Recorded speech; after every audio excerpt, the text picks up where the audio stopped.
The desert sun turned metal into weapons and air into something you could taste. Sloane Merrick lay flat against rock that had been baking since dawn, her left shoulder screaming where shrapnel had torn through muscle and uniform alike. Blood seeped dark against tan fabric, spreading in a pattern she'd been trained to recognize as critical. But her hands didn't shake. They never shook. She pressed a tourniquet against Dalton Cross's thigh with one hand, while the other kept pressure on Knox Porter's chest seal. 225 pounds of unconscious seal in front of her, bleeding out faster than the mathematics of survival should allow. Porter coughing blood in wet, labored gasps that said his lung was trying to collapse again, and bullets still chewing up the rocks around them. "Chief," her voice cut through the chaos without rising to a shout. Projection, not panic. "Dalton needs evac now, femoral artery compromised. He's got maybe 4 minutes before class 4 shock." Somewhere behind the inadequate cover of a boulder, Chief Garrett Wade was still returning fire, still buying them seconds they shouldn't have, still refusing to accept that this morning's training exercise had become something else entirely.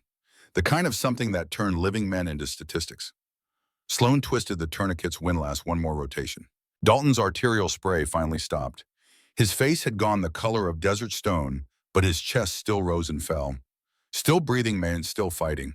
Still fighting meant she hadn't lost him yet. She allowed herself exactly 3 seconds to check her own wound. Shoulder torn open, muscle damage, blood loss significant, but not immediately fatal. The kind of injury that would end most people's day. Most people had the luxury of stopping. "Nobody dies today," she whispered to the men bleeding out around her, a promise she'd made before, a promise she intended to keep, even if it killed her. The Blackhawks' rotors were a prayer in the distance, growing louder, getting closer.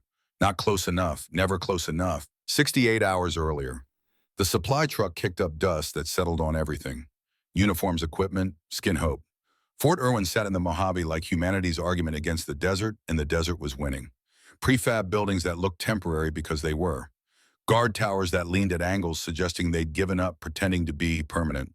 Air thick with diesel exhaust in the particular kind of heat that made you forget what cool felt like. Sloane climbed down from the truck bed with her aid bag, already cutting familiar grooves into her shoulder. 28 years old, 5'4" in boots, 118 pounds soaking wet. Lean in the way people got when they'd learned to make do with less, to be more with less. Her uniform had seen enough field time to know what it was for. Every strap tight, every pouch positioned exactly where muscle memory could find it in the dark, in the chaos. In those moments when thinking took too long, an instinct had to be enough. The SEALs lounging near the armory gave her the look. She knew the look. Had seen it in a dozen different bases, 100 different faces. Not hostile exactly. Just the professional skepticism of men who'd learned that the wrong person in the wrong place at the wrong time could get everyone killed. 6 of them burned dark by sun and wind until the creases around their eyes had become permanent. Weapons hanging from their bodies like they'd grown there. Gear arranged with the kind of precision that spoke of ritual, of superstition, of men who'd survived long enough to know that luck was just preparation that hadn't been tested yet. Dalton Cross noticed her first, broad across the shoulders in a way that suggested he'd been lifting more than weights, arms thick with the kind of muscle you couldn't fake in a gym. He let out a sound that might have been a laugh in a different context. "Outstanding." The word dripped with everything it didn't say. "They sent us a medic." He spat into the dirt. The gesture wasn't meant for her personally, just for the situation, for the universe's sense of humor. "What are we supposed to do? Ask the bad guys to form an orderly line for Band-Aids." Knox Porter shook his head, grinning at his own joke before he made it. Quieter than Cross, but cut from the same cloth. The kind of quiet that spoke of thinking before acting, of measuring twice and cutting once. "Doc, no offense, but this isn't sick call. We move fast, we move hard, and we don't stop for people who can't keep up." The laughter rippled through the group. Not mean exactly, but sharp enough to draw lines in the sand. Lines that said she was outside their circle, and they wanted her to know it. Wanted her to understand the rules before someone got hurt trying to change them. Sloane didn't argue. She dropped her ruck, unzipped her aid bag, and began checking her kit with the kind of methodical precision that turned inspection into meditation. Combat gauze counted and recounted. Tourniquets tested for tension, checking that the windlass mechanisms hadn't seized in storage. Chest seals examined for tears in the packaging that would render them useless the moment they were needed most. Her fingers moved automatically. Muscle memory from too many pre-mission inspections, where the difference between thorough and close enough was measured in heartbeats that would never beat again.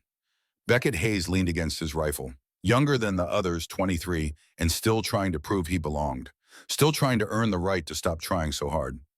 You really think all that's going to help when things get loud? Sloane glanced up once, briefly, her eyes taking in details the others missed because they weren't looking for them. The sweat stains on Hayes's uniform that said he wasn't drinking enough water in this heat. The way Cross kept shifting his weight off his left foot, favoring it in a way that suggested an old injury acting up. The frayed radio antenna on Chief Wade's vest that meant communication problems nobody had mentioned in briefing. Small things. The kind of small things that became big things when everything went wrong at once. When you're choking on your own blood, she said quietly, her voice carrying just far enough, it'll help plenty. The grin faded from Hayes's face like someone had turned off a light. The easy laughter died in the heat.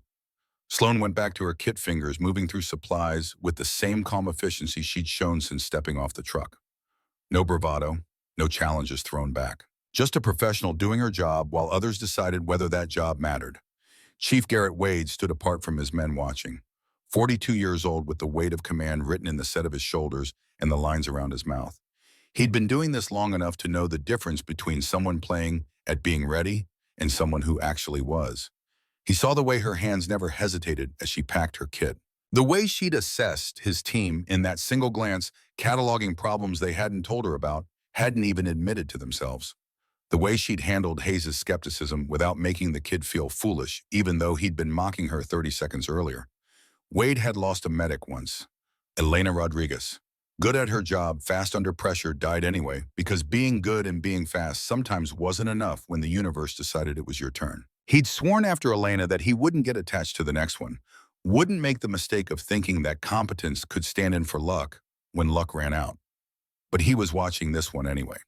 Couldn't help it. Something in the way she moved suggested she understood that her job was keeping people alive in a world specifically designed to kill them. And she decided that was acceptable odds. The patrol stepped off at dawn when the heat was still negotiating with the shadows. 12 men moving in staggered column rifles up eyes scanning terrain that had been trying to kill people since before there were people to kill.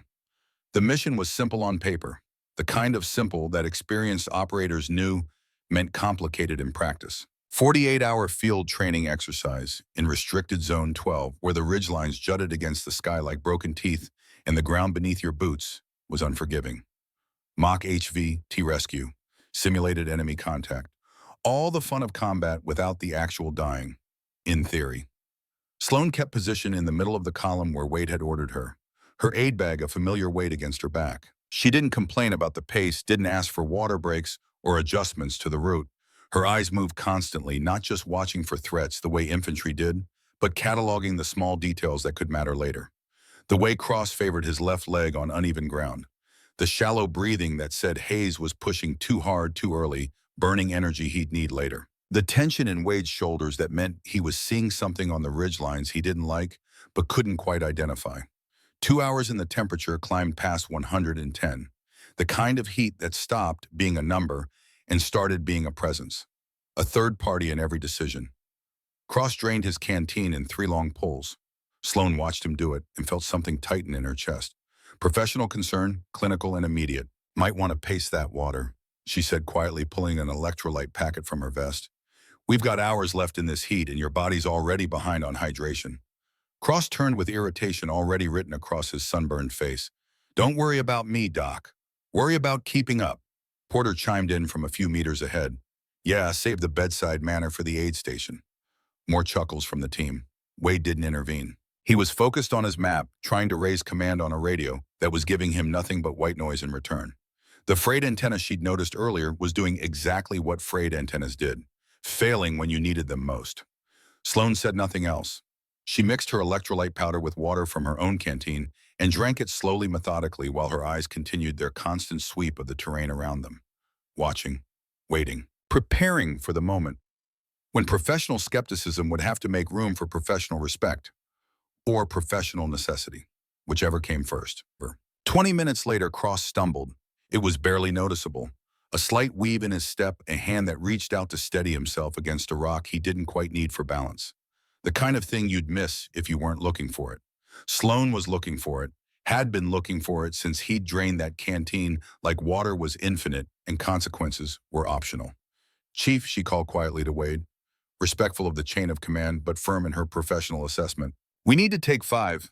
Wade turned, irritation flashing across his face before he could quite control it. We're not even 2 clicks out. Cross is showing early heat casualty symptoms. Her voice stayed level, clinical, the tone of someone presenting facts rather than opinions. Muscle fatigue, mild disorientation, compromised decision-making. Push him much further without intervention, and you'll be carrying him. Or leaving him. I'm fine, Cross protested, but his voice came out slightly slurred.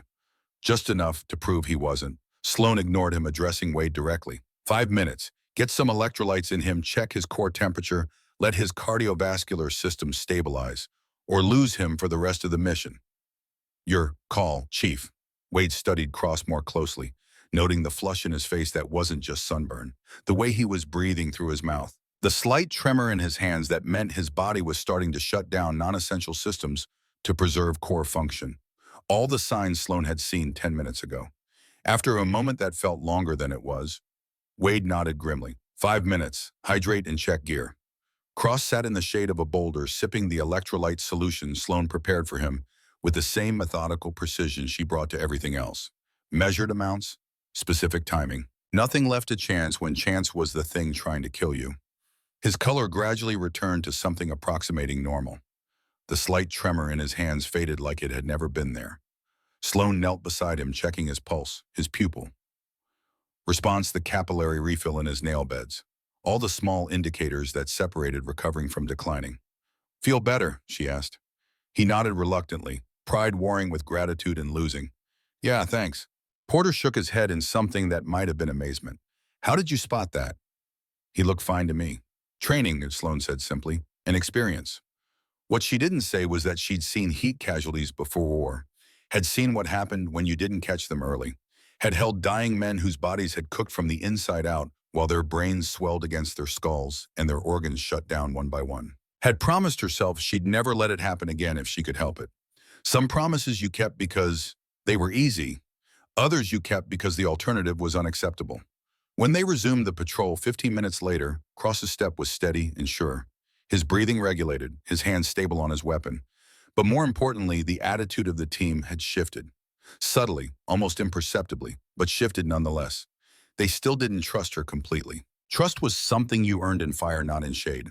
But they'd seen her catch something they'd missed, something that could have compromised the mission and endangered lives. And in their world, that was how you started earning the right to be trusted. The valley narrowed as they moved deeper into restricted terrain. Ridgelines rising on both sides like walls closing in, like jaws preparing to bite. It was textbook ambush terrain, the kind that showed up in training manuals with helpful diagrams and calm explanations that never quite captured what it felt like to walk into a kill zone with your eyes open. Limited escape routes, natural cover for attackers, clear fields of fire down onto anyone stupid enough or unlucky enough to walk the low ground. Hayes muttered under his breath, "Something doesn't feel right." "Nothing feels right out here," Wade replied, but his hand tightened on his rifle. His eyes scanned the ridgelines with increased intensity, looking for the glint of metal, the shadow that didn't belong, the shape that was too regular to be natural. Finding nothing, which somehow felt worse than finding something. Sloan's attention was divided between the tactical situation and the medical one, watching the terrain the way Wade did, but also watching her team. Hayes' elevated heart rate visible in the pulse at his throat. Porter checking his weapon more frequently than necessary, the gesture revealing anxiety he wouldn't voice. Cross moving better now, but still favoring that left leg in ways that would matter if they had to run. Everything was information. Everything was data. Everything could be the detail that made the difference when differences meant life or death. They reached the target site just after noon when the sun had turned the air into something visible. Shimmering heat that distorted distance and made judgment difficult. Wade raised his fist and the column halted. He scanned the ridgelines through his optics, searching for the Opfer Marines who should be playing enemy today. Searching for the training scenario they'd been briefed on. Finding nothing. The valley seemed empty. Too empty. Sloan felt it before she could articulate it, a wrongness in the air that had nothing to do with temperature or terrain. The kind of wrongness that came from pattern recognition developed over years of paying attention to things that didn't fit. "Chief," she said quietly, "bird patterns are wrong." Wade glanced at her, distracted by his radio's continued failure to raise command. "What, the birds?" She gestured at the sky. "At the rocks. at the spaces between. There should be ravens, hawks, something, but there's nothing, like something scared them off. It's just Desert Doc. No, Chief. Her voice was still quiet, but carried a new edge. Professional concern giving way to professional alarm. This is perfect ambush terrain. No wildlife, no radio contact, and we're walking right into... The first shot cracked across the rocks like the world splitting open. Not the pop of a training round, not the blank fire simulation of combat. The sharp, unmistakable crack of a live round passing close enough to hear its wake. It kicked up dust 2 inches from Hayes' boots. The kid froze brain trying to process what his ears were telling him against what his expectations demanded. Before anyone could shout a warning, the second report boomed across the valley. An RPG, real, live, incoming. It screamed in from the eastern ridge, trailing fire and physics and the promise of everything about to go wrong at once. Slammed into the far bank with a sound like God's hammer hitting God's anvil, showering them with gravel and fire, and the kind of heat that had nothing to do with the sun. Contact, Wade's voice cut through the ringing in everyone's ears. Professional. Controlled. Doing the job even as the job tried to kill him. Real contact, take cover. The ambush erupted from 3 directions at once. Automatic weapons fire raked the riverbed from positions the SEALs couldn't even see yet. Muzzle flashes winking from shadows in the rocks. Bullets snapping overhead, cracking off stone, filling the air with the whine of ricochets and the scream of near misses. The SEALs scattered professional training, taking over where conscious thought had surrendered to survival instinct, finding whatever cover they could. Boulders, depressions in the ground, anything that might stop a bullet or at least make the shooters work harder. But they were caught in the open, silhouetted against light-colored rock, while their enemy fired from concealed positions that had been chosen with care and malice and an understanding of exactly how to turn geography into a weapon. Sloan hit the ground hard behind a chunk of broken concrete that had probably been part of something once, but was just cover now. Her aid bag slammed into her ribs, driving the breath from her lungs in a rush that tasted of dust and copper. She pressed herself flat against stone while bullets chewed the air above her head, close enough to feel the heat, close enough to understand exactly how thin the line was between alive and dead. That's when the screaming started. Dalton Cross spun backward like he'd been hit by an invisible baseball bat, his leg erupting in a spray of blood and torn fabric that painted the gravel beneath him in shades of red that shouldn't exist outside a body. He went down hard already, clutching at his thigh where something vital had torn open and was emptying him onto the desert floor. Knox Porter took the next round. It punched through his vest at an angle that suggested luck had run out and physics had taken over. Spun him against the rocks, sliding down the stone face and leaving a red smear that marked his passage. His breathing harsh and wet in a way that said the bullet had found something important. Beckett Hayes caught shrapnel from another RPG. The blast picked him up and slammed him down like a discarded toy, leaving him rolling onto his side with one arm hanging useless and blood running between his fingers as he pressed them against a wound that was larger than his hand. 3 men down. 3 men bleeding. 3 men dying. And Sloane's mind shifted into a different gear entirely. The chaos around her, the gunfire, the explosions, the shouts of the remaining SEALs faded into background noise. Her vision narrowed, focused, cataloging details with surgical precision. Cross-arterial bleeding. Femoral artery compromise based on spray pattern and volume. Blood loss rapid and accelerating. Tourniquet required immediately or unconsciousness in 90 seconds. Death in 4 to 6 minutes. Porter sucking chest wound. Possible pneumothorax based on breathing sounds and chest movement asymmetry. Labored breathing indicating lung collapse. Chest seal needed within 2 minutes to prevent respiratory failure and cardiac arrest. Hayes severe laceration to upper arm and shoulder. Possible radial artery involvement based on bleeding pattern. Signs of shock setting in pale skin, rapid shallow breathing, decreased responsiveness. Pressure dressing and IV fluids required but not immediately life-threatening if bleeding controlled.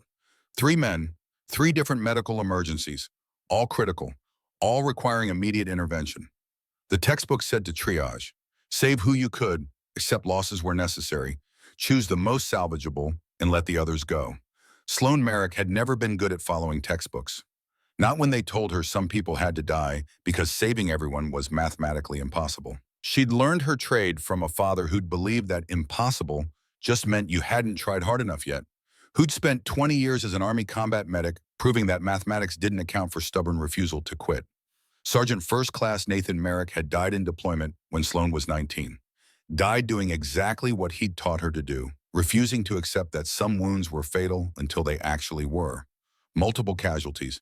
Wade's voice cut through the gunfire, shouting into a radio that still gave him nothing but static. Command, this is Alpha. We are taking effective fire and have wounded. Nothing, he tried again, voice tight with frustration in the beginning of fear. The kind of fear that came from understanding your options were narrowing and none of them were good. Command, this is Alpha. 3 urgent surgical. Request immediate medevac. Static, white noise. The sound of being on your own when you couldn't afford to be. Sloan looked at the 3 men bleeding out on the gravel. Looked at the SEALs still in the fight, pressed flat behind inadequate cover, while enemy fire poured down from the heights. Looked at the mathematics of survival and the impossibility of what needed to happen next. The numbers were simple and brutal. If they stayed here, everyone died. If they ran, the wounded died for certain. Unless someone refused to accept either option. She made her choice. While gunfire cracked overhead and the others hugged the ground like it was the only lover they'd ever have, Sloan left her cover. Crawling on her belly across open ground with bullets snapping inches above her head, dragging her aid bag behind her like an anchor made of everything she believed in. The gravel tore at her uniform and scraped skin from her elbows. Heat radiated from rock that had been baking since dawn. Somewhere above, someone was shooting at her, specifically had recognized movement and decided that was worth a few rounds of ammunition. But she kept moving, toward the sounds of pain and the smell of blood and the promise she'd made to herself the day her father died, that she'd carry on his work, that she'd refuse to accept loss as inevitable, that she'd drag people back from death's door even if it meant crawling through hell to reach them. The crawl across felt like miles, even though it was only 30 meters. Every inch measured against the possibility of dying before she reached the next wounded man. Every second a negotiation with physics and luck and whatever cosmic force decided who lived and who didn't. She made it, pressed herself flat next to Cross's body, her hands already moving before her mind had fully registered arrival. Reaching for the tourniquet on her vest fingers, finding it in the dark the way her father had taught her. Muscle memory older than conscious thought. Cross's face had gone gray with shock and blood loss. Eyes wide with the kind of fear that came from feeling your life leak out onto the ground and not being able to stop it. From understanding that the mathematics of survival were working against you and time was running out. The wound was high on his thigh. Arterial bleeding that meant minutes, not hours. Sloan didn't hesitate. She ripped the tourniquet from her kit and cinched it tight above the wound, positioning it exactly where it needed to be. Twisting the windlass with steady hands that had done this before and would do it again. Twisting until Cross screamed and the bleeding stopped. No time for comfort, no time for bedside manner. No time for anything except the brutal efficiency of keeping someone alive when their body had other plans. The bleeding stopped. Cross was still dying, but dying slower now. Slower meant time. Time meant possibility. She low-crawled toward Porter bullets, tracking her movement like they knew exactly what she was trying to do and wanted to stop her, striking sparks from the stones around her, close enough that she could smell the cordite, feel the heat, close enough to understand exactly how lucky she was and how quickly luck could change. Porter was conscious but fading, air bubbling through a hole in his chest with each breath, making sounds that belonged in nightmares, not daylight. Sucking chest wound. Sloan had seen them before, treated them before, knew exactly what needed to happen and how little time she had to make it happen. Her hands moved automatically, tearing open a chest seal and slapping it over the wound, creating an occlusive barrier that would let air out but not in, giving his lung a fighting chance to reinflate, giving him a fighting chance to keep breathing. Porter's eyes locked onto hers, desperate and afraid and holding onto consciousness by force of will alone. "Stay with me," she told him, voice calm despite the chaos around them, despite the bullets, despite everything. "You're going to be fine, but I need you to stay awake. Can you do that for me?" He nodded, barely. But it was enough. Hayes was 20 meters away, dragged behind a boulder by the blast that had shredded his arm. She reached him as another burst of gunfire chewed chunks from the rock above their heads, showering them both with stone chips and dust. "Thought you wouldn't last," Hayes whispered, his lips already pale with blood loss shock setting in the way it always did when the body realized it was in trouble and started shutting down to preserve what mattered most. Sloan packed his wound with gauze, wrapping it tight enough to stop the bleeding, but not so tight as to cut off circulation entirely. The kind of judgment call that separated adequate from optimal, and optimal was what kept people alive. "Neither did I," she replied, her hands never stopping their work. "Guess we were both wrong." Around them, the remaining SEALs kept firing, but their movements had changed. Where before they'd been focused purely on the fight, now they kept glancing back at the medic, who was doing something they'd never seen before. refusing to accept that some men were beyond saving.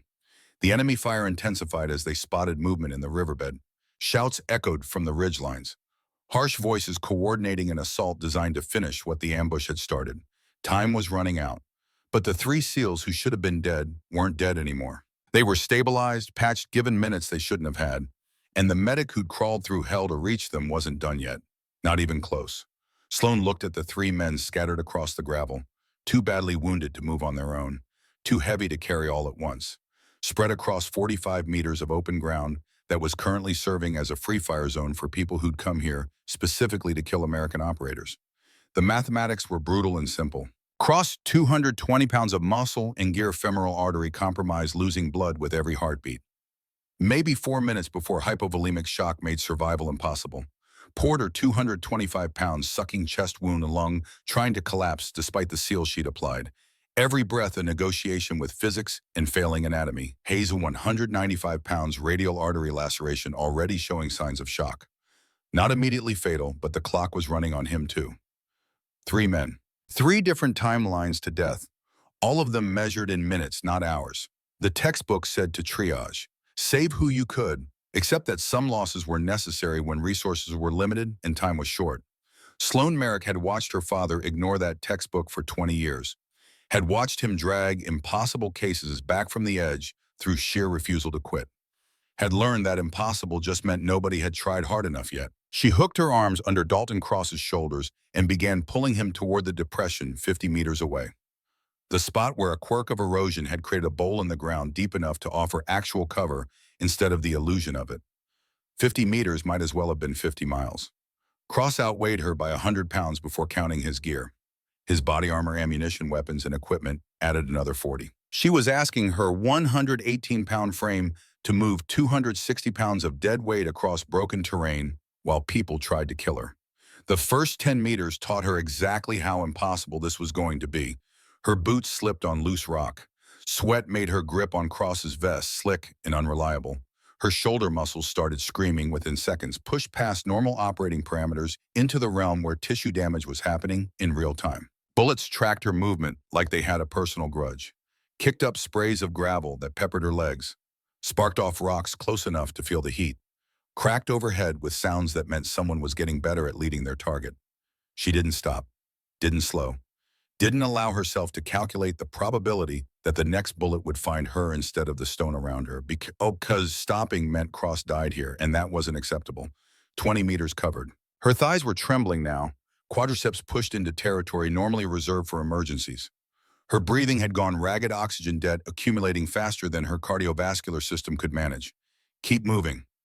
Next step, then the next. Don't think about the distance remaining. Think about the distance covered, 30 meters. Her vision started to blur at the edges. Combination of sweat running into her eyes and the first whispers of heat exhaustion catching up with her. The 112-degree air wasn't just uncomfortable anymore. It was becoming a weapon that worked from the inside out. 40 meters, almost there. Her lower back seized a muscle pushed past tolerance and deciding unilaterally that it was done. Pain shot up her spine in waves that made her gasp, made her want to stop, made her want to put Cross down just for a moment to catch her breath. She didn't. Her legs gave out at 45 meters, just folded beneath her like someone had cut the tendons. Cross's weight drove her to the ground, pinning her against rock that had been storing heat since dawn. For 3 seconds, she lay there, unable to move, unable to breathe, crushed under the weight of physics and biology, and a man who needed her to be stronger than she was. Then she adjusted her grip, braced her boots against the ground, and started pulling again. 5 more meters, inch by inch. While automatic weapons fire chewed the air overhead, and RPGs detonated close enough to make her ears ring. While her hands left bloody prints on Cross's vest and her vision narrowed to just the ground ahead and the promise of cover that was almost within reach. She made it, rolled Cross into the depression and immediately checked his vitals. Pulse thready but present. Tourniquet still tight, still doing its job. Level of consciousness, semi-responsive, which beat unconscious by a considerable margin. No time to rest, no time to acknowledge what she'd just done, no time for anything except the immediate tactical problem of 2 more wounded men and an enemy force that was getting closer. She started back toward Knox Porter immediately. Chief Garrett Wade watched from his inadequate cover as his medic crawled back into the open. moving toward Porter with the same methodical determination she'd shown moving toward Cross. Like bullets were weather rather than weapons. Like the probability of getting shot was just another variable to account for. "What the hell is she doing?" Ramirez shouted over the gunfire. One of the two SEALs, still combat effective, still laying down covering fire, still trying to keep the enemy honest. Wade didn't answer. Couldn't answer. Just provided suppressing fire and tried not to calculate the odds that his medic would make it back alive. Because those odds weren't good, and thinking about them wouldn't change them. Sloan reached Porter and dropped flat beside him. Reassessed his condition with hands that knew their job despite the trembling. Chest seal intact. Breathing labored but stable. Pulse elevated but strong enough to work with. She grabbed his vest with both hands, different grip. This time learning from the first drag, and began pulling. Porter tried to help. Pushed with his legs, tried to reduce the burden. But his body wasn't responding to commands anymore. Blood loss and shock had made coordination difficult and strength impossible. His efforts added maybe 10 pounds of assist. Better than nothing, but not enough to matter. Sloan pulled harder. The 55 meters back to the depression felt longer than the first drag. Her arms were already depleted, glycogen stores exhausted, running on whatever reserves the human body kept for situations that shouldn't be survivable. This qualified. 20 meters in her vision started tunneling. Sweat or exhaustion or early heat injury, didn't matter which. She blinked hard, trying to clear it, trying to maintain visual awareness of terrain and threats, and the shrinking distance to safety. "Keep moving. Don't stop. Can't stop." 30 meters. Her hands were bleeding now. Could feel it warm and slick against Porter's vest where friction had turned blisters into open wounds. The pain was present but distant, filed in the category of things she'd deal with later, if there was a later. 40 meters. Something in her lower back gave way completely. Not the same muscle that had seized before, a different one pushed past its structural limits and deciding it was done participating. Pain radiated through her core in waves that made breathing difficult. She kept pulling. Porter coughed blood onto her uniform. The wet bubbling sound said his lung was struggling again, pressure building despite the chest seal. She'd need to reassess the moment they reached cover. Might need to perform another needle decompression if the tension pneumothorax was recurring. But first she had to get him there. 50 meters. Her muscles were beyond tired now, operating on something that transcended willpower. Something harder and more stubborn. Something that lived in the space between giving up and watching people die. She made it to the depression and lowered Porter as gently as exhausted arms would allow. Immediately pulled her stethoscope, listened to his chest. Breath sounds diminished on the affected side. Pressure building again. No time to be gentle about this. "This is going to hurt," she told him, already pulling a fresh catheter from her kit. Porter nodded, too focused on breathing to waste energy on words. She located the landmark with bleeding fingers that still knew their anatomy. Second intercostal space, mid-clavicular line.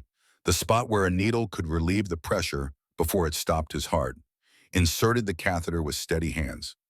The hiss of escaping air confirmed her assessment. Porter's breathing immediately eased, color returning to his face like someone had adjusted the lighting. "Better?" He managed a nod, this time with something approaching gratitude. Sloan allowed herself 5 seconds to check Cross's status. Still stable, still breathing, still fighting. The tourniquet was holding, but his foot was starting to look pale, early signs of ischemia from restricted blood flow. She loosened it a quarter turn, just enough to allow minimal perfusion without restarting the arterial bleeding. A judgment call, the kind that lived between textbook theory and field reality. Then she started back for Beckett Hayes. She was halfway there when the grenade landed. Hit the ground 3 meters to her left with a metallic sound that triggered every survival instinct she had. Time didn't slow, that was Hollywood nonsense. But her threat assessment accelerated. 2 seconds to recognize the danger. Maybe 1 second to react. Not enough time to run. Not enough time for cover. Barely enough time to turn her body so the blast wouldn't hit her face. The explosion lifted her like she weighed nothing, picked her up and threw her against rock that had no interest in cushioning impacts. The world went white, then red, then filled with ringing that drowned out everything, including her own thoughts. She lay there for a moment that could have been seconds or hours. Time had stopped being linear. Reality had stopped being reliable. Everything narrowed to the ringing in her ears and the pain radiating from everywhere at once. Then she felt the wet warmth spreading across her left shoulder. Blood. Her blood. Not arterial, she'd know that pattern. Venous bleeding from shrapnel that had torn through her deltoid muscle. The kind of wound that required immediate treatment under normal circumstances. These weren't normal circumstances. She pushed herself upright with her right arm. Her left arm hung useless, refusing commands. Nerve damage or muscle damage or both, making it unresponsive. The kind of injury that would end careers if it didn't heal right. The kind of injury that would make dragging Hayes impossible. She grabbed her own tourniquet and applied it one-handed to her left arm above the wound. Used her teeth where her left hand should have been helping. The pain was immediate and clarifying, sharp enough to cut through the fog, sharp enough to buy her a few more minutes of function. Hayes was 40 meters away, wedged behind a boulder that was providing inadequate cover from an enemy that was adapting. His eyes went wide when he saw her approach. "Doc, you're bleeding." "I'm fine." The lie came out steadier than she felt. "You're not." She dropped beside him and reassessed his wound one-handed. The pressure dressing was holding, but he'd lost blood. Too much blood. His skin had gone pale, lips slightly cyanotic. Early hypovolemic shock setting in the way it always did when the body realized it was in trouble. She pulled an IV kit from her bag, with her right hand using her teeth and her knees where her left hand couldn't help. Started a line in his arm with speed that came from muscle memory developed over too many emergencies. "Lactated ringers wide open," she told him, hanging the bag from a piece of his gear. "Your pressure's dropping. This'll help until we get you real help." "You need help too," Hayes whispered, staring at her shoulder, where blood was soaking through her uniform in a pattern impossible to hide. "I'm fine," she repeated, another lie. "Now we need to move. Can you help at all?" He tried. Managed to half crawl, half push, while she pulled with her one good arm. It was ugly and inefficient, and probably making both their injuries worse. But it was movement, and movement meant progress toward the depression where Cross and Porter waited. The 40 meters felt infinite. Every meter cost something: blood, energy, tissue, integrity. Every meter was a negotiation with a body that was giving out and a mind that refused to acknowledge it. She took hold of Hayes's tactical harness, different grip again, adapting to one-armed operation, and pulled. Her right arm was doing work it was never designed to do alone. Supporting weight meant for two arms, two shoulders, proper biomechanics. She could feel things straining, fibers tearing, tendons stressed past safe limits. Didn't matter, would deal with it later. If there was a later. 20 meters. Her right shoulder was screaming now, forced to compensate for the left side that had stopped working. The pain was becoming difficult to compartmentalize, bleeding through into conscious thought despite her best efforts to wall it off. Keep moving. Don't think about the pain. Think about the distance. 30 meters. Hayes was fading, the blood loss catching up with him despite the IV fluids. His efforts to help were becoming less coordinated, less effective. Turning him into dead weight, she had to move alone. She kept pulling. 35 meters. Something in her right shoulder gave way with a sensation that was less pain and more wrongness. A feeling of tissue separating that was meant to stay together. She felt it go and understood she'd just made her injury significantly worse. Kept pulling anyway. 40 meters. Made it. Rolled Hayes into the depression with Cross and Porter, all three wounded men in the same place now. All three alive when medical probability said they should be dead. All three depending on her to keep them that way. Sloane collapsed against the dirt wall of the depression and allowed herself exactly 10 seconds to shake. 10 seconds to acknowledge that she'd just done something that violated the basic physics of human capability. 10 seconds to be 28 years old and terrified and hurting in ways that would take months to heal. 10 seconds to be human. Then she was back to being a medic. Cross tourniquet still effective, but his foot was getting paler. Distal ischemia from restricted blood flow. She loosened it another quarter turn, walking the line between preventing arterial bleeding and maintaining tissue perfusion. Porter breathing easier after the second needle decompression, but still compromised. He'd need a chest tube and surgical intervention to repair whatever the bullet had damaged internally.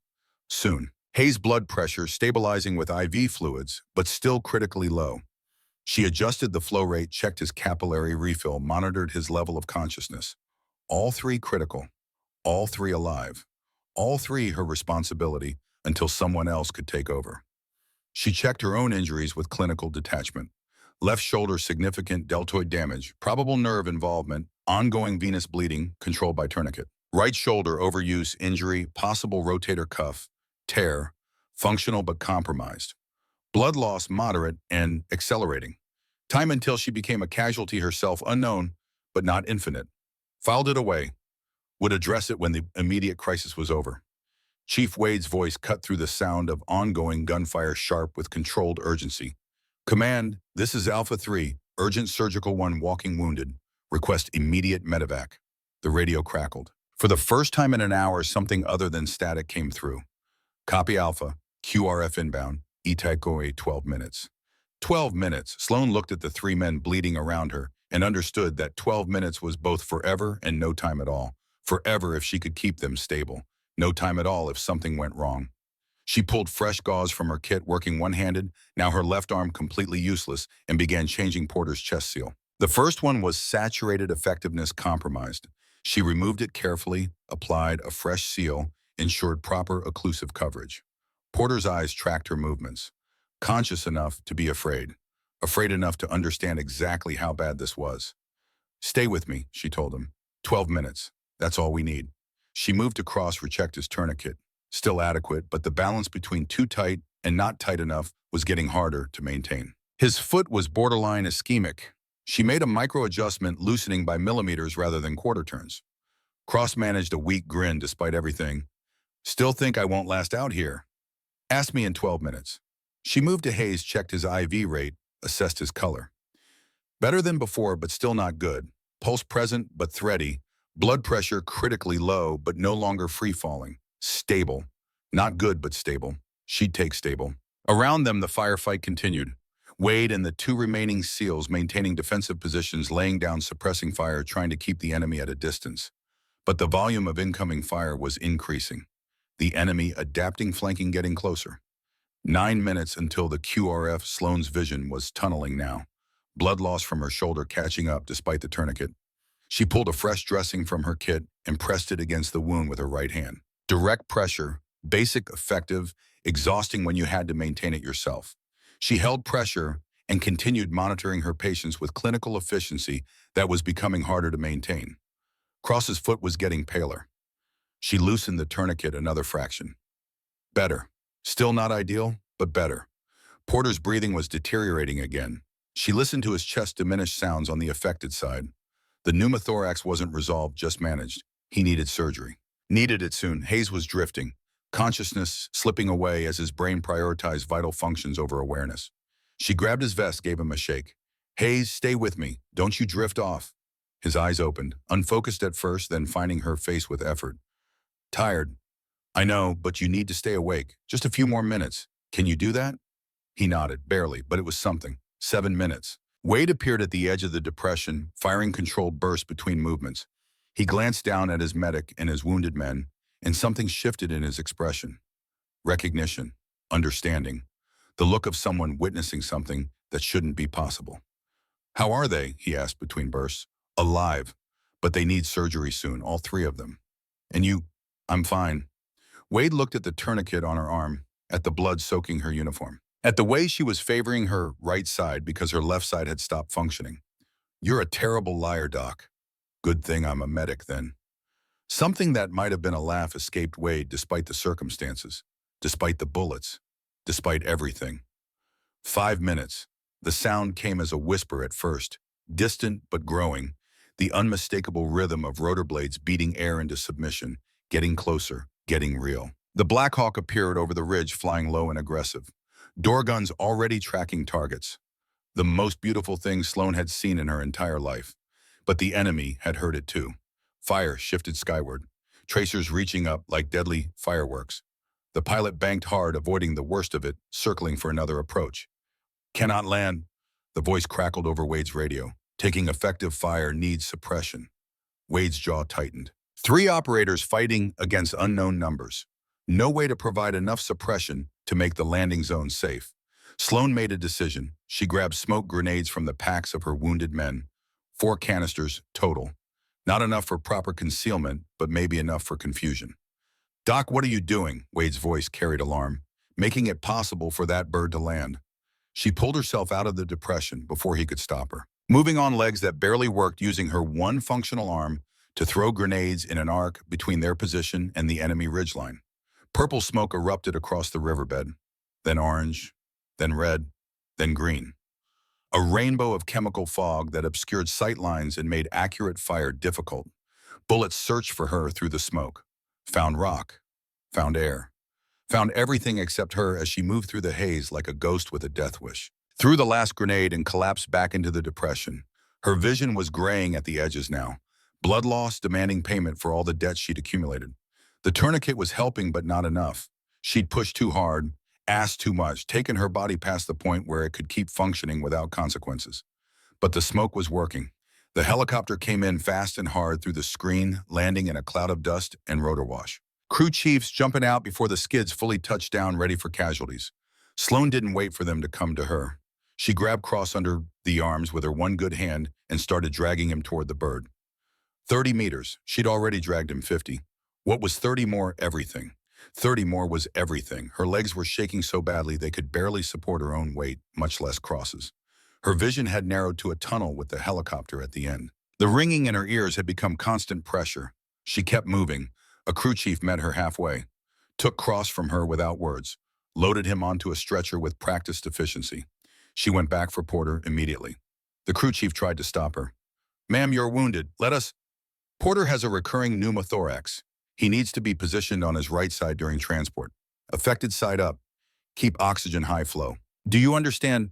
The crew chief recognized the tone of a medical professional who wouldn't be argued with, nodded. Sloan dragged Porter to the helicopter on autopilot, supervised his loading personally, made sure he was positioned correctly, made sure the crew understood the criticality of maintaining that position. Then went back for Hayes. She was operating on something beyond exhaustion now. Training and muscle memory taking over where conscious thought had surrendered. Hayes was lighter than the others, but felt heavier because she had nothing left to give. She gave it anyway. Got him to the helicopter. Got him loaded. Got all three of her wounded men on board where they'd receive care beyond her capability. Only then did she allow herself to collapse against the helicopter's bulkhead. A crew chief pressed water into her good hand, shouted something she couldn't hear over engines and rotors and the sound of her own heartbeat pounding in her ears. Wade appeared, helped her onto the helicopter despite her protests that she could walk, that she was fine, that she didn't need help. All lies, but necessary ones. The kind you told when admitting weakness meant giving up.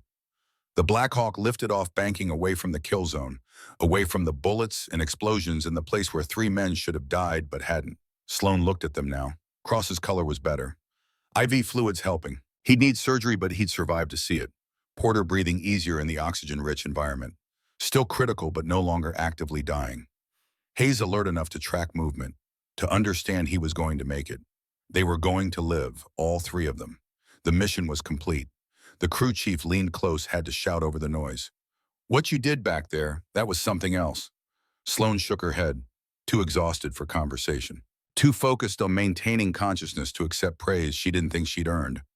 Wade sat across from her, pulled something from his vest, a SEAL trident patch worn soft with age and service and meaning. He pressed it into her good hand, leaned close enough to be heard. "That's yours now. You earned it." She looked at the patch, then at him. For the first time since the ambush started, her professional calm cracked. Just slightly. Not with pride or satisfaction, but with quiet recognition of something irreversible. She'd crossed a line today that couldn't be uncrossed. Had proven something that would change how people saw her. How she saw herself.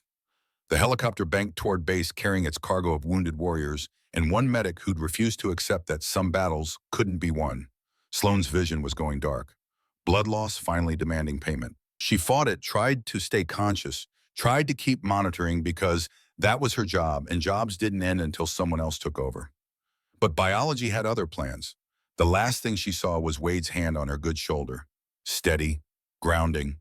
The last thing she heard was the crew chief's urgent voice. "She's crashing. Get trauma team ready. We've got 4 critical, not 3. Then darkness took her, just the sound of rotors and the knowledge that she'd done what needed doing. That 3 men would see tomorrow because she'd refused to accept any other outcome. That was enough. Sloan woke to white ceiling, white walls, white sheets pulled up to her chest. The antiseptic smell of a hospital that was trying very hard to convince you that death didn't happen here. That everything was clean and controlled and manageable. Her left shoulder was wrapped in enough bandages to suggest the doctors had taken the injury seriously. Pain medication was doing its job, keeping the worst of it at bay, while allowing enough through to remind her that she still had a body, and that body had opinions about recent events. Those opinions were mostly negative. A nurse noticed her eyes open. Young, competent, the kind of professional calm that came from dealing with wounded warriors on a regular basis. "Welcome back, Petty Officer Merrick. You've been out for 18 hours. Sloan's throat was dry. Speaking took effort. My patients. Cross. Porter. Hayes. Where are they? The nurse smiled. Not the fake professional smile that preceded bad news. A real one. All three are in post-op recovery. Stable. They're going to be fine. Sloane closed her eyes. Let that information settle into the parts of her brain that had been screaming worst-case scenarios since the moment the helicopter lifted off. They were alive. All three of them. Zero acceptable casualties.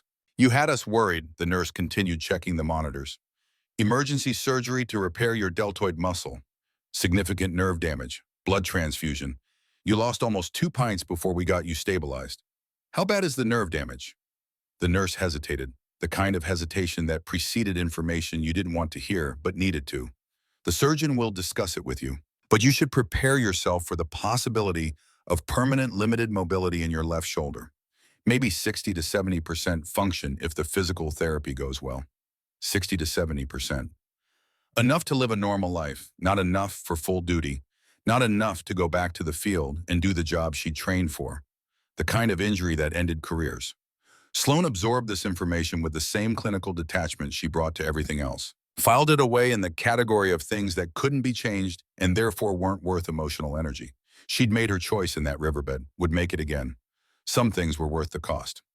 When can I see them, she asked. The surgeon wants to examine you first. Then we'll see about visits. The surgeon arrived an hour later. Commander Patricia Walsh, 50-something, with the kind of eyes that had seen too much but refused to look away.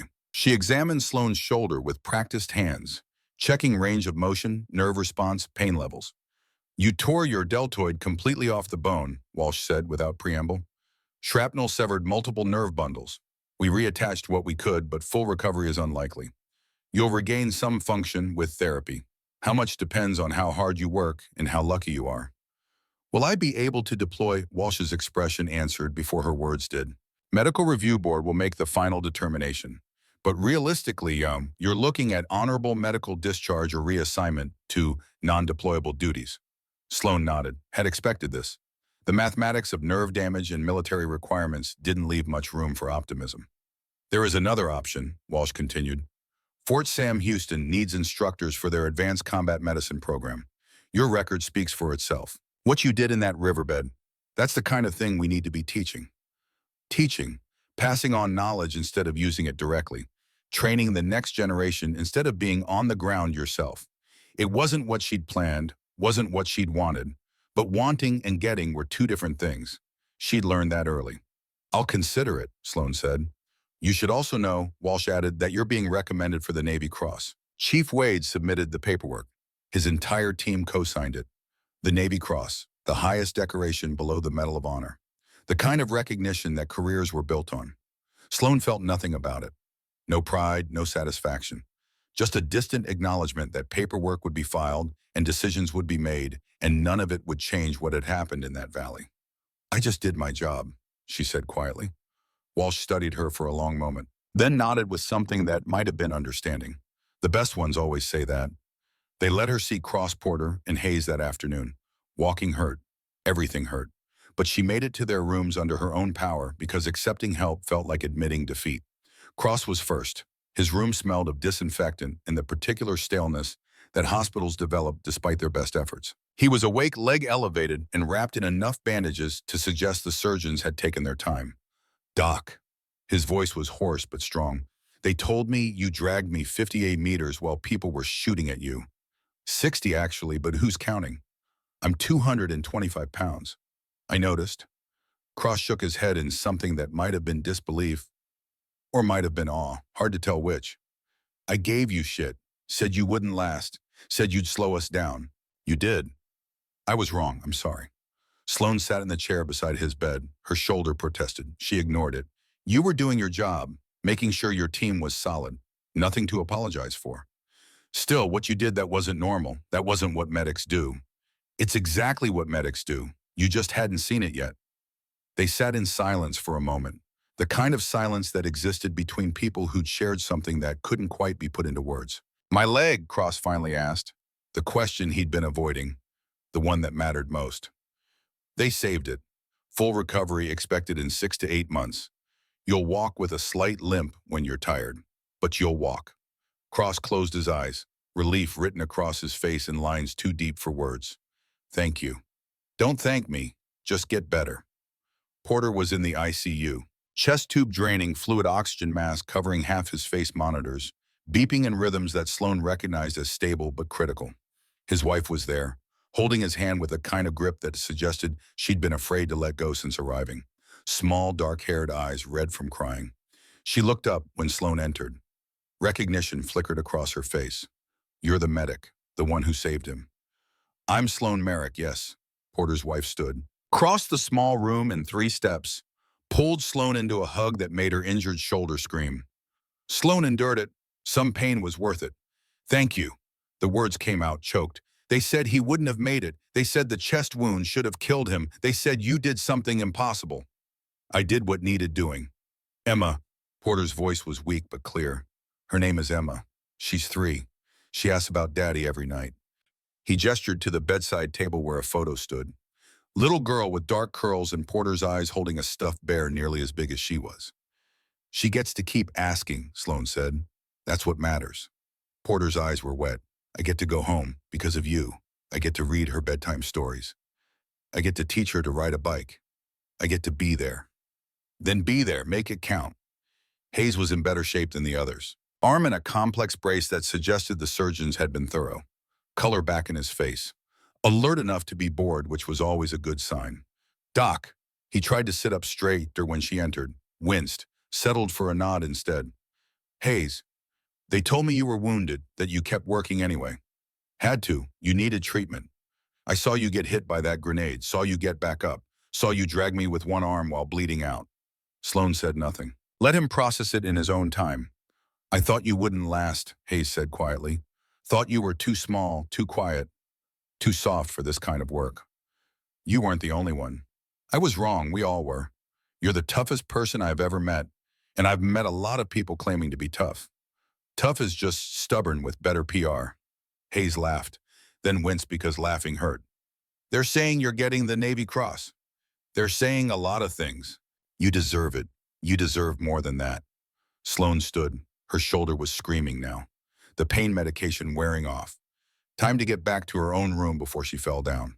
Just get better, Hayes. That's all I need. Chief Garrett Wade found her the next day. Brought coffee that was terrible and company that wasn't. They sat in the hospital courtyard where the California sun was doing its best to pretend everything was normal. That men didn't bleed out in deserts. That medics didn't drag the wounded through hell. That the world was safe and predictable. 3 out of 3, Wade said. 100% survival rate on critical casualties under hostile fire. You know what the average is, 30%, maybe 40 if the medic is exceptional and the circumstances allow. Statistics don't mean much when you're the one bleeding. No, but they mean something to the people writing doctrine, to the people training the next generation, to the people trying to figure out how to keep more warriors alive. Sloan sipped her coffee. It was as bad as expected. She drank it anyway. Walsh told you about the teaching position, Wade asked. She mentioned it. You should take it. What you did out there that needs to be studied, taught, replicated. I just did what my father taught me. Refuse to accept loss. Fight for every life. Wade was quiet for a moment. Then, Elena Rodriguez, you remind me of her. Your previous medic. She died because I ordered her to stay back. Thought I was protecting her. She disobeyed. Saved my life. Died doing it. He pulled out his wallet, showed Sloan a photo. Young woman in uniform smiling at the camera like she knew a joke the rest of the world hadn't heard yet. I blamed myself. Thought if I'd let her do her job, she might have survived. Thought if I'd made different choices, she'd still be here. You don't know that. No, I don't. But I learned something. Trying to keep medics safe by keeping them away from the fight that gets more people killed, including the medics. He put the photo away, looked at Sloan with eyes that had seen too much. You taught me that keeping people safe means letting them do their jobs, even when it's terrifying, even when you want to protect them, especially then. I'm not her, Sloan said quietly. No, you're not. You're you, and that's exactly what we needed. The Navy Cross ceremony happened 3 weeks later. Sloan stood in dress uniform, left arm in a sling, while a rear admiral she'd never met read citation text that made what she'd done sound heroic rather than desperate. For extraordinary heroism while serving as combat medic with SEAL Team 7 during operations in restricted training zone. Petty Officer Merrick repeatedly exposed herself to intense hostile fire to reach three critically wounded teammates. Despite sustaining severe injuries, she provided life-saving medical treatment and single-handedly evacuated all three casualties to safety. Her actions were directly responsible for the survival of three Navy SEALs who would otherwise have been killed in action. The medal was heavy, heavier than it should be, like it carried the weight of all those moments in the riverbed, all those decisions that had seemed impossible at the time. Cross Porter and Hayes were there, all three in uniform, all three alive because she'd refused to accept any other outcome. They saluted her. She saluted back, the gesture feeling both too formal and exactly right. After the ceremony, Wade presented her with the SEAL Trident patch he'd given her in the helicopter, but this time it was framed, matted, official. "Welcome to the Brotherhood," he said. "You earned this in blood, yours and theirs. That's the only way it counts." Sloan looked at the trident, at the symbol of a community she'd never expected to be part of. A community that had started by doubting her and ended by accepting her. "I'm just a medic," she said. "Nope, Wade replied. "You're our medic. There's a difference." 6 months later, Sloan stood in front of a classroom at Fort Sam Houston. 18 students sat in rows before her, a mix of Army, Navy, and Air Force. Mix of male and female. All of them young enough to still think they were immortal. Old enough to know better. She'd spent the last 6 months in physical therapy, rebuilding her shoulder one painful repetition at a time, relearning how to use an arm that didn't quite work the way it used to, coming to terms with the fact that her career as a field medic was over, and her career as an instructor had begun. Some days that felt like defeat. Other days it felt like evolution. Today it felt like purpose. "Your job," she told the class, "is zero acceptable casualties, not minimizing losses, not saving who you can. Zero." A hand went up. Young Sergeant Army's skeptical expression. "Ma'am, the textbook says we have to triage, save the most salvageable, except that we can't save everyone." "The textbook," Sloan replied, "was written by people who never had to choose between following doctrine and watching people die. Triage is a tool, not a philosophy. Your philosophy should be that everyone lives, period." She clicked to the next slide. Photos from the riverbed. Three wounded SEALs. Distances measured. Timeline reconstructed. 6 months ago, I was assigned to a SEAL team for what should have been a routine training exercise. It became something else. 3 men went down with injuries that were supposed to be fatal. Femoral artery hemorrhage, tension pneumothorax, severe arterial laceration. She pointed to Cross in the photo. 225 pounds. I weigh 118. I dragged him 60 meters under fire, alone. Pointed to Porter. Sucking chest wound, needed immediate needle decompression or his heart would have stopped in minutes. I performed it while bullets were hitting the rocks around us. Pointed to Hayes. Severe blood loss, going into shock. I established IV access and fluid resuscitation in an active combat zone. She looked at her students, saw the doubt, saw the skepticism, saw the same expression Cross had worn when she'd first arrived at Fort Irwin. Good. Doubt was the beginning of learning. All 3 survived. All 3 made full recovery. All 3 returned to duty. Not because I'm special, because I refused to accept that fatal meant dead, because I was willing to do what seemed impossible until it became merely difficult. Another hand, female Corporal Navy. How do you make those decisions? How do you choose who to treat first when they're all critical? You don't choose. You treat whoever you can reach first, then the next, then the next. You keep moving until everyone is stable or you physically can't move anymore. But what if you can't reach them all? Sloan was quiet for a moment, remembering the feel of gravel under her elbows, the sound of bullets overhead, the weight of men who outweighed her by 100 pounds. Then you try anyway, because trying and failing means you did everything possible. Not trying means you've accepted defeat before the fight even started, and that's not acceptable. She clicked to the next slide, training curriculum. Skills breakdown, timeline for the 12-week course. You're going to learn conventional trauma medicine. Then you're going to learn how to perform it while people are trying to kill you, how to make decisions under fire, how to drag casualties who outweigh you, how to keep working when you're injured yourself. She paused, made eye contact with each student. Some of you won't make it through this course, not because you're weak, because you're not willing to do what's necessary. And that's fine. Better to find out here than in a riverbed in the middle of nowhere while your teammates are bleeding out. After class, one of the students approached. Young specialist, couldn't be more than 22. Nervous in the way people got when they were about to ask something important. Ma'am, is it true you were wounded during that rescue that you kept working anyway? Sloan rolled her left shoulder. The movement still hurt. Probably always would. Shrapnel tore through my deltoid, severed nerve bundles. I applied a tourniquet to my own arm and continued treating casualties. Why, because they needed me, because I was the only medic there, because stopping meant watching them die. Take your pick. The specialist nodded slowly. Processing. I want to be like that. I want to be the kind of medic who doesn't quit. Then don't quit. It's that simple and that hard. The student left. Sloan gathered her materials. Another class in 2 hours. Then practical exercises. Then after-action reviews of real combat scenarios. The work never stopped. The need never diminished. There would always be more warriors who needed medics who refused to quit. And she would teach them. Would pass on what her father had taught her. What that riverbed had taught her. What Cross and Porter and Hayes had taught her by surviving. That zero acceptable casualties wasn't naive. It was necessary. Her phone buzzed. Text from Wade. Heard you started teaching. How's it going? She typed back. They're skeptical. Good. So were we. Look how that turned out. Sloan smiled, put the phone away, looked at the training schedule for the next 6 months. 18 students now. Another class starting next month. Then another, multiplying her impact, teaching others to do what she'd done, creating a ripple effect that would spread far beyond anything she could accomplish alone. The phrase had started small, something Wade said in a debriefing, something the other SEALs picked up, something that spread through the medical community like a virus looking for hosts. Drag them out alive. Not some of them. Not the most salvageable. All of them. It became unofficial motto, became rallying cry, became the standard against which combat medics measured themselves. Within 6 months, 15 military bases had adopted elements of Sloan's training methodology. The integrated trauma response curriculum that focused on refusing to accept loss, on doing the impossible until it became routine. I was paying attention. Commissioning studies, looking at survival rates from units that had adopted the training versus units that hadn't. The numbers were promising. Survival rates up 12%. Time to definitive care down by an average of 8 minutes.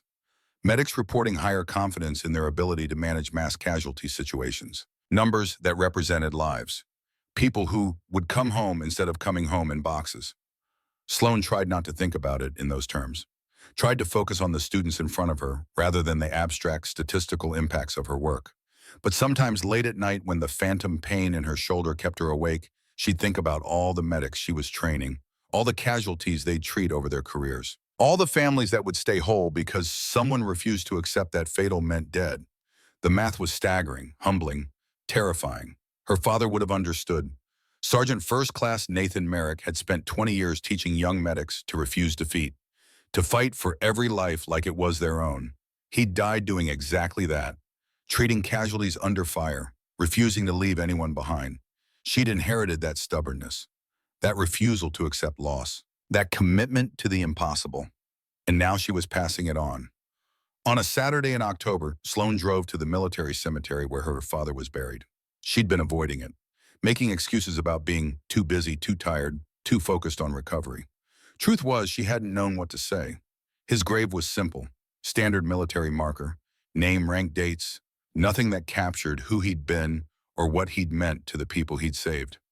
She sat on the grass beside the headstone, shoulder aching from the long drive, heart aching from everything else. I made it through, Dad, like you taught me. 3 men alive because I refused to quit. The cemetery was quiet, just wind through the trees and distant traffic. I can't deploy anymore, shoulders too damaged. But I'm teaching now, passing on what you taught me, trying to multiply the impact. She traced the letters of his name on the stone. They're calling it drag them out alive. Your philosophy, your refusal to accept loss. It's spreading. 15 bases, hundreds of students. It's becoming bigger than both of us. A bird landed nearby, watched her with black eyes that revealed nothing. I hope you're proud. I hope wherever you are, you know that your work didn't end with you, that it's continuing, growing, saving lives you'll never know about. She placed her Navy Cross at the base of the headstone. The medal felt right there, belonged with him more than it belonged with her. 0 acceptable casualties, Dad, just like you taught me. She sat there for a long time until the sun started to set and the cemetery gates would close soon, until the ache in her shoulder demanded she move. Before leaving, she pulled out her phone, called her mother for the first time in months. Dr. Claire Merrick answered on the second ring. ER physician, tough as nails voice, carrying the particular exhaustion of someone who just finished a 12-hour shift. Sloan, everything okay? I'm at Dad's grave. Silence on the other end. Then how are you?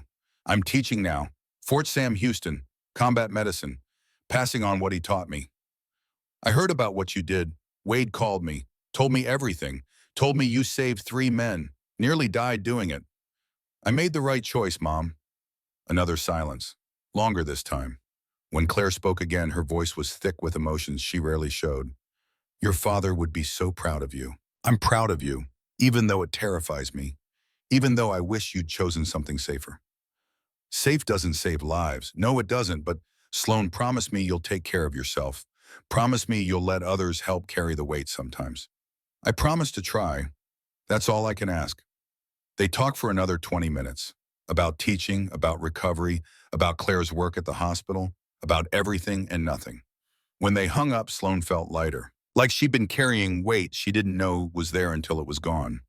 She drove back to base as the sun set over California, thinking about the students she'd teach on Monday, about the lives they'd save over their careers, about the ripple effects that would spread far beyond anything she could measure.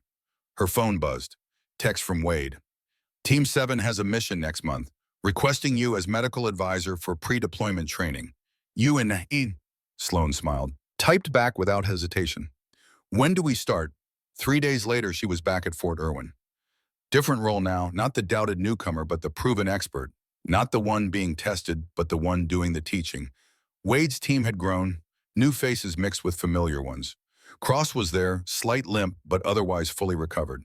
Hayes had made the transition to shooting left-handed look easy. Porter had photos of Emma on his phone that he showed anyone who'd stand still long enough.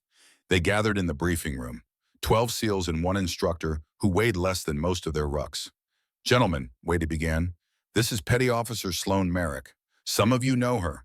Some of you know of her. All of you are going to learn from her.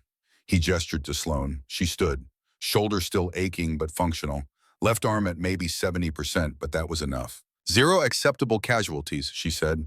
That's the standard, not the goal, the standard. Anything less is failure. A new SEAL raised his hand, young, confident, skeptical in the way they all were before reality taught them otherwise. Ma'am, what if the casualty is already dead? What if there's nothing we can do? Sloan looked at him, saw herself 6 months ago, saw every medic who'd ever faced that question. Then you tried everything possible and failed, which is different from not trying at all. The first one you can live with. The second one you can't. Cross spoke up. She dragged my 225-pound ass 60 meters while bleeding out from her own wound. If she says 0 acceptable casualties is possible, believe her. Porter nodded. She saved my life when my lung was collapsing. Performed needle decompression under fire. Never hesitated. Hayes added, she worked with 1 arm after shrapnel tore through her shoulder. Refused to quit until all 3 of us were on that helicopter. The new SEAL looked at them, looked at Sloan, understanding beginning to dawn that this wasn't theory. This was proven methodology taught by someone who'd lived it. Yes, ma'am, he said quietly. The training lasted 2 weeks. Sloan pushed them harder than they expected, made them practice dragging casualties who outweighed them, made them perform procedures while running, made them make decisions under stress that simulated combat. She didn't go easy, didn't accept excuses, didn't let them quit when it got hard, because the alternative was men bleeding out in riverbeds while their medics decided saving everyone was impossible. On the final day, Wade pulled her aside. You've changed the culture, he said, not just in my team, across the community. People are talking about you, about what you did, about what you're teaching. I'm just passing on what my father taught me. Your father taught you, but you proved it. There's a difference. He handed her a folder. Inside was a formal request from Naval Special Warfare Command. They wanted her to develop doctrine, wanted her methodology standardized across all SEAL teams, wanted her to make what she'd done in that riverbed into something repeatable, teachable, standard. This is bigger than training 1 team, Wade said. This is changing how we prepare medics for combat, how we think about casualty care, how we refuse to accept preventable deaths. Sloan looked at the request, at the signature of a rear admiral she'd never met, at the opportunity to multiply her impact beyond anything she'd imagined. When do they need an answer? Whenever you're ready. She thought about Cross Porter and Hayes, about the students she was teaching, about the medics who would train under the curriculum she'd developed, about the lives that would be saved by people she'd never meet in places she'd never go, about her father's legacy continuing through her, growing beyond both of them. I'm ready now. I thought you might be. 6 months after that day in the riverbed, Sloane Merrick stood at a podium in front of 200 combat medics, teaching them what she'd learned, passing on what her father had taught her, refusing to accept that some deaths were inevitable. She told them about Cross, about Porter, about Hayes, about the impossible drag through gunfire, about the decision to save everyone instead of choosing who to let die, about working with one arm while her other arm hung useless and bleeding, about refusing to quit when quitting would have been easier. Some heal, she concluded. Some fight. The best do both when called.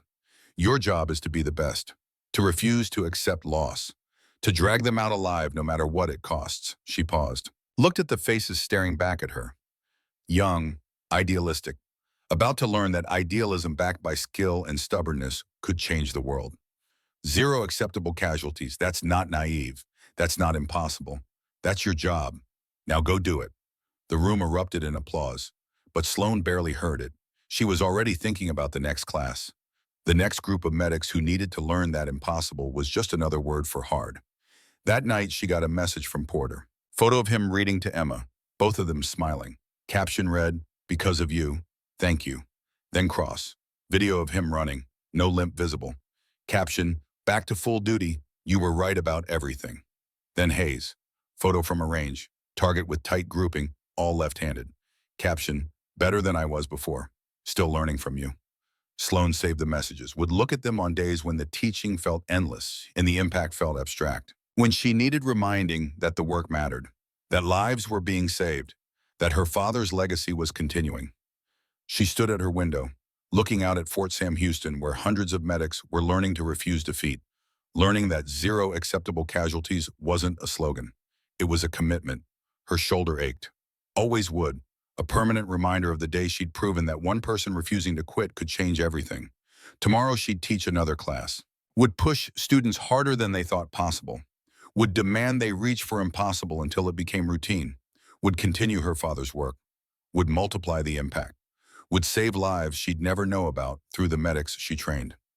The phone buzzed one more time. Wade. Teams deploying in 3 weeks. New medic trained under your curriculum. Wanted you to know. She typed back, "Drag them out alive." Always. Sloane closed her eyes, saw that riverbed again, felt the weight of Cross in her arms, heard Porter's labored breathing, saw Hayes's pale face, saw all three of them alive. That was the point. That was always the point. Some people talked about making a difference. She dragged the difference out of a kill zone one impossible meter at a time, and now she was teaching others to do the same. Zero acceptable casualties. Drag them out alive, always.